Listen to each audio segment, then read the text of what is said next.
one of the biggest issues we have right now is showing that value consistently, regardless of where you are. And to me, it's about where you are in the maturation cycle of your company. And it varies, right? It could be about onboarding. It could be about everboarding, consistent tools and such. It can be about leadership coaching. But at the end of the day, it's really about helping optimizing revenue by making sure that we can streamline and we get all of the tools and all of the programs, processes, platforms in place to make our sellers far more productive, faster. Welcome to the Making Sales Social podcast, featuring the top voices in sales, marketing, and business. Join Bryn Tillman and me, Bob Woods, as we each bring you the best tips and strategies our guests are teaching their clients, so you can leverage them for your own virtual and social selling. Enjoy the show. Welcome back to Making Sales Social. We have such a special treat today. Roderick Jefferson is a friend of mine. We have presented in the same places. We've been connected since 2016.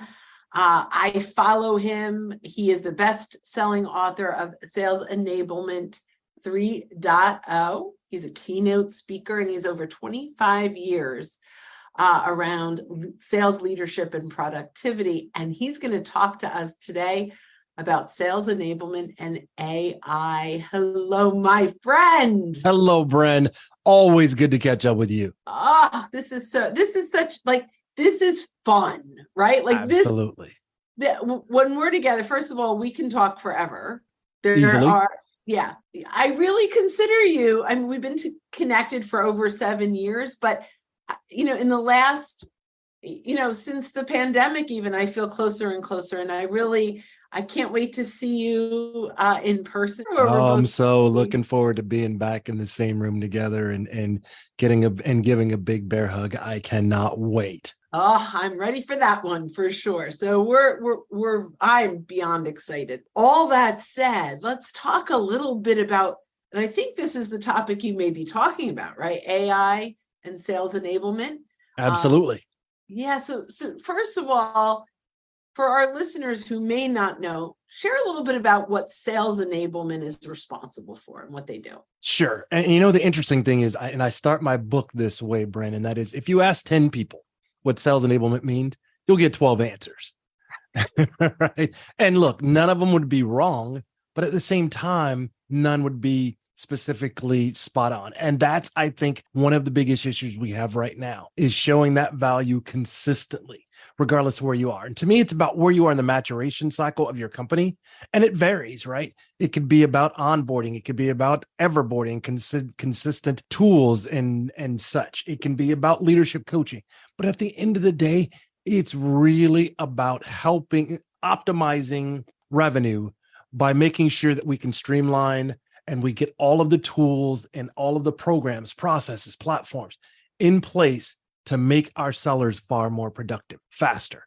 That means accelerating speed to revenue, increasing productivity per head, and ultimately that we build customers for life. Oh, I love that. Love that.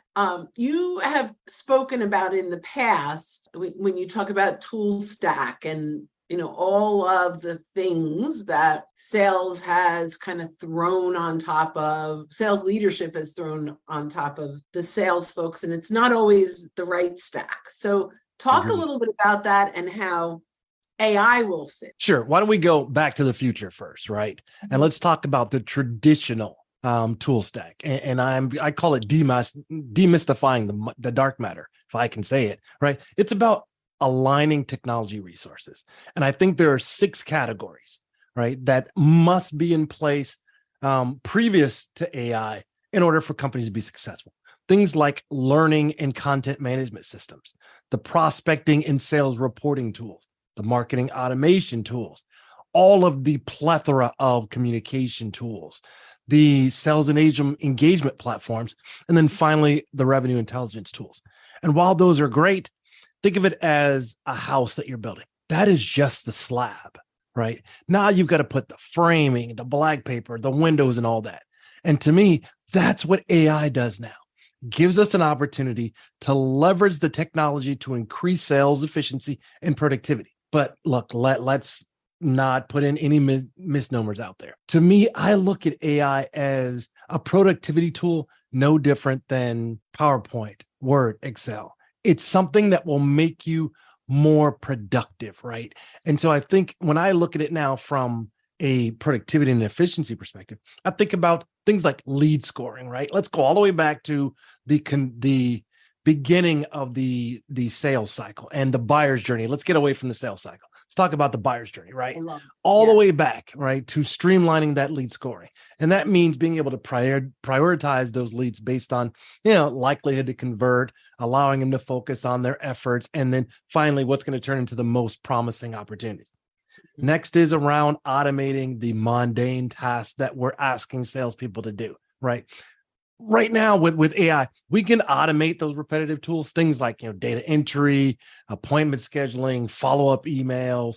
That way it frees up more time for the sales rep to focus on those, what I call high value activities, right? Like building relationships with prospects and ultimately closing deals. Imagine that. The next is, and you know me, I'm about my analytics and not the smiley sheets and butts and seats, right? But what are we really doing to help move the needle? And that means providing reps with real-time analytics and insights into their ongoing sales activities that'll help them then identify some of the areas where they can improve their performance and ultimately make data-driven decisions. The next is one that is not talked about nearly enough, and that is, and I'm going to stress the word, personalized sales coaching, right?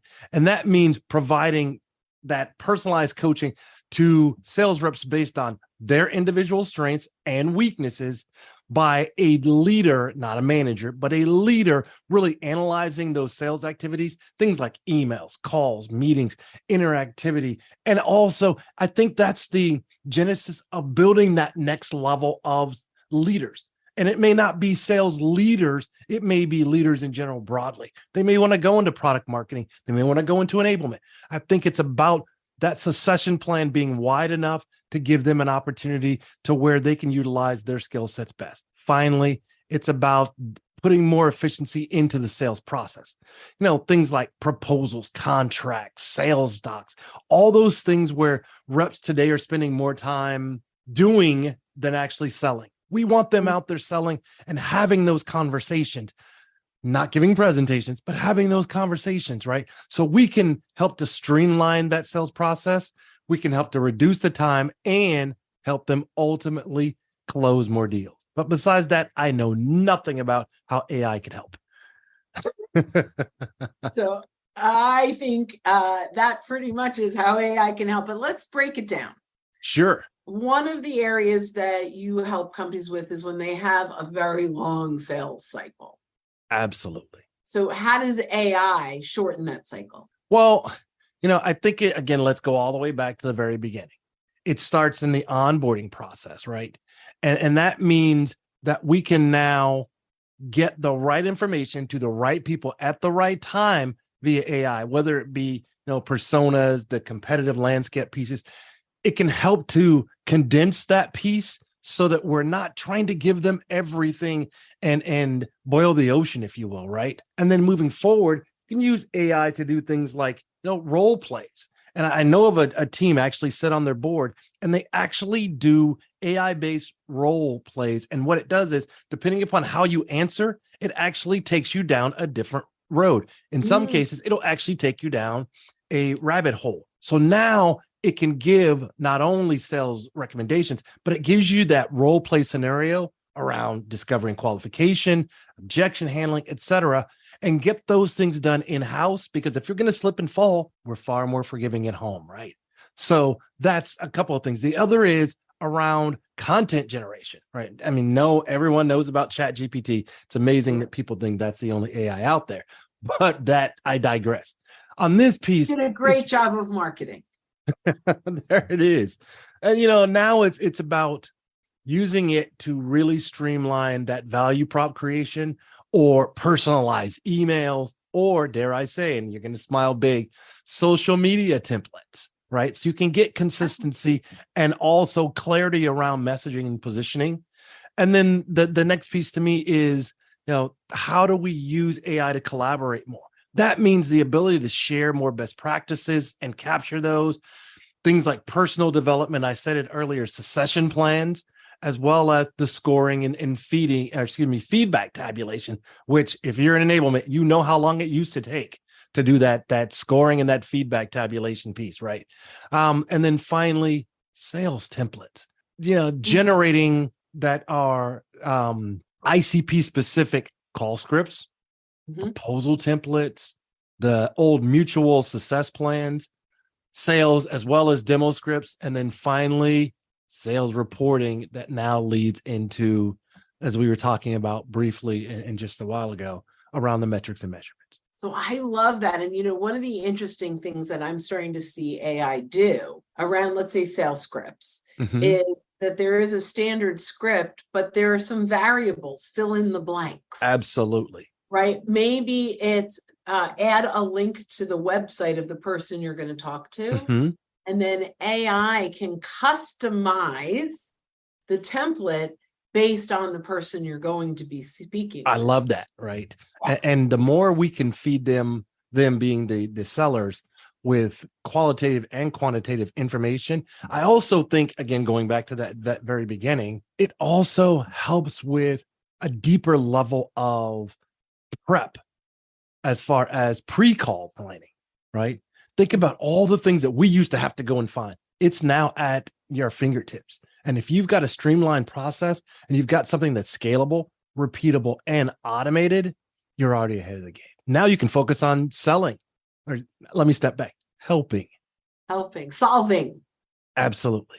One of the biggest issues we have right now is showing that value consistently, regardless of where you are. And to me, it's about where you are in the maturation cycle of your company. And it varies, right? It could be about onboarding. It could be about everboarding, consistent tools and such. It can be about leadership coaching.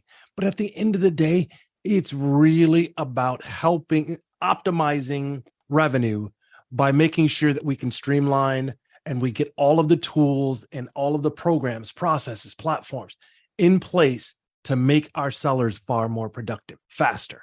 I love this. So talk to me a little bit. You are a keynote and people are reaching out to you now, I think more than ever before, with the sales enablement and AI being the most talked about topic right now. Talk about what sales leaders are coming to you with and say, this is the challenge we need solved. This is what we need you to speak about. What are you hearing? It's around consistency and driving deal velocity piece, right? How do we move that along? That's one piece. Second is, how do we now tie all of our conversations back to the buyer's journey instead of trying to shoehorn them into our sales processes, methodology, et cetera, right? And accelerating sales efficiency and productivity, i.e., how do you convert prospects into customers faster? I think there's kind of four things. One is the revenue acceleration. How do we accelerate speed to revenue, right? And where I look at it is, it's about, we all know the ICP, right? Ideal client profile. It's about going back and looking at your IEP, your ideal employee profile, or your seller profile. Because as your company grows and matures, it changes, right? You may need to up-level that talent that you have. You may need to look at things differently.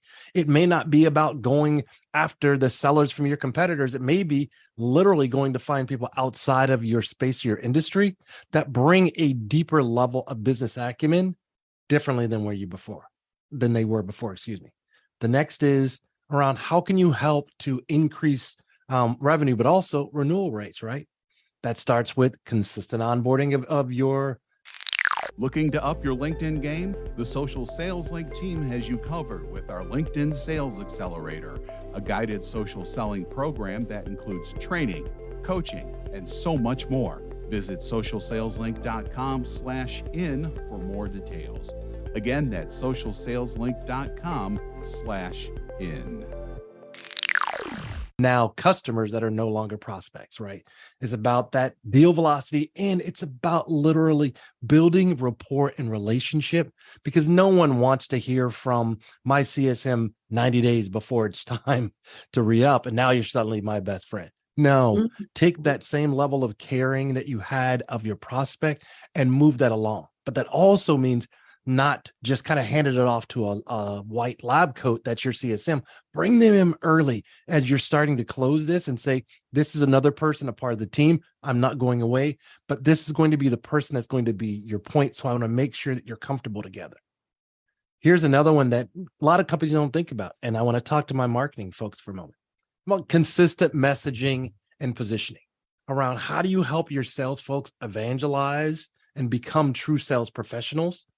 And it starts with marketing and sales sitting down together and defining where we're trying to go and coming up with a clear, consistent nomenclature and conversation and language, if you will, that translates. And then finally, it's about communication, collaboration, then finally orchestration. And I know it sounds marketing and cool, but at the end of the day, it's about building stronger partnerships across all of the different lines of business to make sure that things are cohesive, consistent, and scalable, and everything flows back and points back to that buyer's journey. That's so powerful. Thank you. And yeah, I mean, I love alliteration, so I think that's great. But I think that's absolutely vital, and I think that's probably something a lot of teams have gaps in those areas. Now, one of the things that I hear in my world that I know you talk about with AI is lead prioritization. How do we take the leads that are coming in from the website and use AI to identify who should we be spending the most time with? Well, again, where I see AI as that tool, that productivity tool, let's go back to the human part first, right? And a lot of conversations I have with companies, and it starts this way, and I'll have marketing, I'll be setting down. And marketing says, no surprise, the old adage, we give sales all of these leads, but they don't do anything with them. What does sales say? We don't use any of your leads because they're garbage. Well, I think now it's about getting down to the root cause. And before you can put any technology, AI or other tools in place, the rule, and I think the value of enablement is that we are kind of the purveyors of dialects and languages, right? And we speak both of their languages. So I'll ask marketing, has sales ever really defined what a sales qualified lead means? No. Sales, do you understand in their mind what a marketing qualified is? Oh yeah, of course they do. Can you articulate it for me? Well, yeah, and it's usually not the same answer that I got from marketing. They've been scored a certain number. They've been scored, absolutely. Because and I hear it all the time, marketing thinks that it's a lead where it's actually just a contact. It's an opti. Well, let's go sit down at the table and let's define these pieces and let's put in not just the lead scoring piece, but let's put some rules of engagement around this and what this really means so that when you're handing it off, it's been stamped and validated. And now that means that it helps these prospects move faster and closer towards us being able to help them. And until we do that, regardless of what tools you have, what technology you have, if that's where the root cause break is, you can't move forward, right? So let's assume now that that's fixed. Now what that does is opens up the opportunity to say, here's what we're looking for. Here's what we need. Here's what we don't need, right? Just because you get a ton of things coming in, say you're doing a convention or a conference. Everything that's going to come in doesn't fit, right? So once we both agree onto this, let's whittle it down. Now, when it does whittle it down, then all of those other pieces I was talking about earlier around lead scoring and all of that falls into play. But it's no different than being a salesperson and doing a lot of pre-call planning. To me, that's what you're doing by sitting down with marketing sales, that's what you're doing with marketing, right? And marketing transversely. You're pre-call planning so that when this thing starts to move, it can take off like a snowball. So interesting. So prioritization and AI, just go one step deeper. How do we now take AI beyond the scoring, right? Because that's not AI. The scoring, it's collecting data. Certainly. What can AI do to help go beyond the scoring? Well, I think after that scoring, now what AI can do is help to make sure that the right information is going to the right ICP at the right time in their language, right? So that, see where I'm going now? So Yes. now I can say we've got the right case study. We've got the right white paper. We're going to connect them with the right reference, right? Because that's still a real thing. And as they start moving into the different stages of the sales cycle, again, if it's tied back to the buyer's journey, now they should, keyword should, correlate and flow contiguously. Now it's what content do we get them? What asset do they need? What's the timing around it? What's the touch point? And ultimately, what does success look like in each one of those stages? That's where AI can help stream. Okay, I got it. I mean, it's a lot. It is a lot.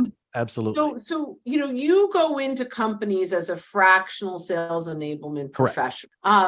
How do you assess what tools or what AI tools they should be using? Or I actually start with what tools do they have of the traditional level, first of all. And then the next step is, how are these working for you? How are they being utilized? And what's the success rate and criteria look like? The next piece is, and this is always one that opens eyes.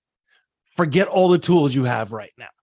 Forget all the cool, sexy tools you've heard about from your friends and your compadres, right? Mm-hmm. If you had a whiteboard, and let's talk about outcomes, not tools. What would you like to see more of? What would you like to see happen faster? And what pieces of this would you like to see pulled out of completely? Oh, I love that. Begin with the end in mind for real. Absolutely. And don't For talk real. about tools at all. Don't talk process, platforms, programs. How are you going to use it? No. At the end of the day, what does success look like? And what are these pieces that go into it? Then you can step back and go, great. Now I can see how all of these various tools can come into play. And there's a ton of them out there. And that's the other thing. Everything ain't for everybody, right? You may be in a place where you're not quite ready yet. You may be another place where you really need to get there yesterday. Mm-hmm. And so that's where I then start to leverage my ecosystem of partners to come in and say, here's what you have. Here's where you can move on to. It's kind of like, crawl, jog, walk, run, right? Everybody can't go straight to running, and no one, and I don't think you should go straight there, right? Right. Because there are going to be bumps, which will in turn create soft spots. And in some companies and also industries, it's going to create breaks. And I mean, because now you got to shift your mindset along with your tool set. And that's the harder piece sometimes, right? And so the biggest thing we want to do is, and when I say we, I'm talking about myself and usually my direct contact, which is the sales leader. I say the one thing we have to learn to do is you've got to help me kill this is the way we've always done it. Because if we don't, they'll always want to kind of creep back over into the tool that they were comfortable with. If there's one thing that I learned coming out of COVID that I think was absolutely amazingly wonderful, it made all of us get comfortable with being uncomfortable. Yeah. Coming out of your box or whatever that is was status quo. So. Absolutely. Oh, this is great. Okay, so Roderick, what's the one question I didn't ask you that I should have? The one question, that's a good one. I think here's the big one. I keep hearing all the time, enablement is training. How is enablement and training different? Right. And especially as we start to move forward, because AI actually fits into both of those buckets. Mm-hmm. But I think that there's an opportunity to fit it into a number of different pieces along the entire enablement, whether it be sales enablement, revenue enablement, go-to-market, whatever it may be, right? Mm-hmm. And so to me, training is literally a part of enablement, because to me, training is a sprint where enablement is a marathon. And I want to talk about from a waterfall perspective of where AI actually can touch every single one of these buckets. It's in talent acquisition and assessment, the obvious, right? With resumes and such, with so many people applying, it helps to, for better or for worse, it helps to narrow down to what your ICP is that you're looking for that role. Mm-hmm. The next piece is onboarding and how that plays into completely different than the way we used to onboard. which leads into everboarding, that continuing education piece of getting the right people, the right information at the right time. The next is content and learning management, asset management. It'll tell you at a moment's notice what's working, what isn't working, what are your top 20, bottom 20, and what needs to be adjusted. And it also takes the emotional piece out. When I'm talking to marketing, product marketing, it's no more I think or I feel or here's what I'm hearing. No, let's talk and talk with hardline facts and figures, right? And so if we're going to do that, let's utilize it across the entire span. The next is leadership coaching and reinforcement, right? No more peanut buttering out there, folks. It's literally about leading with empathy and humanity these days, as well as sharing. And when I say that, I'm talking about those old salty dogs that now need to learn something a different way. Get comfortable before you become a dinosaur, is what I always tell them. The next is the metrics and measurements, which we've talked about. And then finally, it's the succession planning. How are you using tools to literally start planning to create more leaders and less managers? Oh my gosh. That's like a whole book in and of itself. That's a whole That may be the next book right there. or maybe we'll do a podcast just on that. I'd love to do that. Oh my gosh, that's magic. It's fabulous. Oh, I wish we had more time, but I learned so much. I'm excited to even go back and listen to this again because you had so many golden nuggets. I'm like, I can't even remember. Usually I get one or two and there had to be 15 or 20 in there. Thank you so much. This is what happens when we get together. I know. But I'll tell you, there is no question for companies out there, for businesses out there that have sales and marketing teams and don't have a sales enablement person to kind of toggle between them and ensure that they're not siloed anymore, right? To make sure that you've got that orchestrator of the both areas, I think is critical. And what you do, I'll give the plug really is if they don't have sales enablement, you don't need to hire a $250,000 employee with benefits to fit the role. Roderick is a fractional sales enablement leader. And I think it's enough for many companies that have 30, 40, 50 sales reps that need that. You can really fit that in. Or I don't even know the size companies that you work with, but I would assume that's somewhere in your sweet spot. It is definitely right in the wheelhouse. Thank you very much for that. So, I'm going to say, and I don't typically do this in podcasts, but if you're struggling to get your team to adopt the new tools, to leverage the investments that you're making, and even start to use AI efficiently, just talk to Roderick. How can they get in touch with you? Thanks so much. As I always say, Brent, if you can't find me on social, you're not really trying. Right? Okay. So Fair on enough. LinkedIn at Roderick Jefferson, you can find me on Twitter and on Threads now at The Voice of Rod. X. Yes. You can find Twitter me on Instagram. anymore. Pardon me? Twitter is now X. They X, that's it. right, as of yesterday. So now I'm going to make my change on X, right? Or on Threads. Either way, at The Voice of Rod. You can find me on Instagram, Roderick_J_associate, or on my website at roderickjefferson.com. And I'm going to throw in, if you go to Roderick's profile on LinkedIn, there's a link to his link tree that has all those. Has it all right there. Has it all there. So go to his profile, Roderick Jefferson. I think you're the only one. Yep. And connect. Thank you so much. Thank you, my friend. See you in person. Oh, I can't wait. And for the listeners out there, when you're out and about, don't forget to make your sales social. Don't miss an episode. Visit socialsaleslink.com/podcast. Leave a review down below. Tell us what you think, what you learned, and what you want to hear from us next. Register for free resources at linkedinlibrary.com. You can also listen to us on Apple Podcasts, Spotify, Stitcher, and Google Play. Visit our website, socialsaleslink.com, for more information.